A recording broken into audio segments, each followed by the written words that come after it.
আমরা দেখলাম যে তাদের একটি যে তারা মূলত এই সেখান থেকে তারা ছড়িয়েভাবে এই হামলা মূলত চালানো হয়েছে এবং হামলা চালানোর পরে আমরা দেখলাম যারা মঞ্চে এনসিপির কর্মী সমর্থক যারা ছিলেন অবস্থান করছিলেন তারা আসলে পিছু হটেছিল এবং কিছুক্ষণ পর আবার তারা যখন পাল্টা ধাওয়া করে তখন আমরা দেখলাম যে আওয়ামী লীগের যারা এখানে হামলা চালিয়েছে এবং ছাত্রলীগের তারা মূলত এখান থেকে বের হয়ে গিয়েছে। বের হওয়ার পরে পুলিশ মূলত এখন তৎপর হয়েছে এবং দেখছি যে জায়গাটা এখন আপাতত এখানকার পরিস্থিতি সেটি নিয়ন্ত্রণে রয়েছে। আমি যদি একটু দেখানোর চেষ্টা করি যে এই যে এখানের চেয়ারগুলো আপনি যদি ভাঙার দেখেন যে চেয়ারগুলো কিন্তু এসে ভাঙচুর চালানো হয়েছে। এই চেয়ারগুলো বেছানো ছিল এখানে যারা এনসিপির কর্মী সমর্থক তাদের জন্য।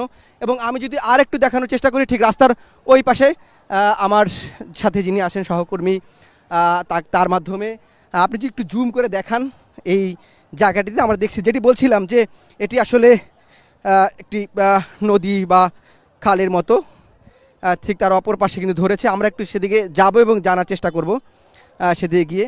আপনি একটু যদি জুম করে দেখানোর সুযোগ থাকে একটু দেখাবেন। হয়তো আমরা দূর থেকে যেটি বুঝতে পারছি যে কাউকে হয়তো বা পুলিশ ধরে ফেলেছে বা এনসিপির নেতাকর্মীরা। তো এখানে যে এই বিষয়টি হলো আকস্মিকভাবে মূলত এই হামলা চলেছে। শুধু আমরা সকাল থেকে যখন গোপালগঞ্জ এসেছি আমরা কিন্তু একটি বিষয় লক্ষ্য করেছি যে প্রথমে দেখলাম যে ছাত্রলীগের এবং আওয়ামী লীগের এখানকার নেতাকর্মীরা তারা পুলিশের একটি গাড়িতে আগুন দিয়েছে, পুলিশের উপর হামলা চালিয়েছে, পুলিশের গাড়িটি ভাঙচুর করেছে।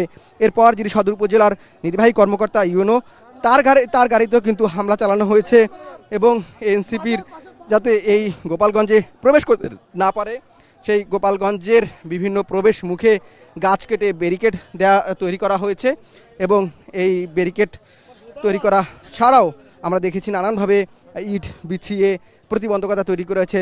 যদিও ইতিমধ্যে এনসিপির যে গাড়িবহর যেটি বরিশাল থেকে সকালে রওনা করেছে সেই গাড়িবহরটি গোপালগঞ্জের যেই সীমানা সেই সীমানায় প্রবেশ করেছে এবং কিছুক্ষণের মধ্যে তারা হয়তোবা আসবে।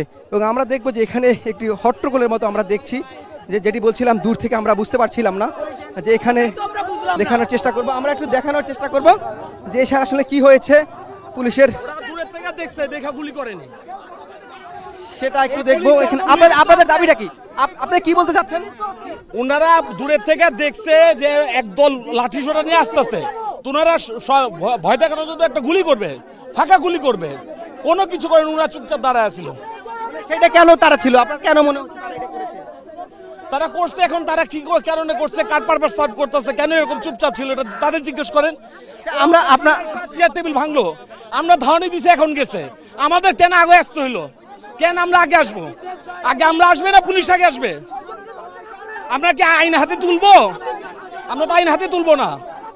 যেখানে বলছিলেন যে এনসিপির একজন সমর্থক বলছিলেন যে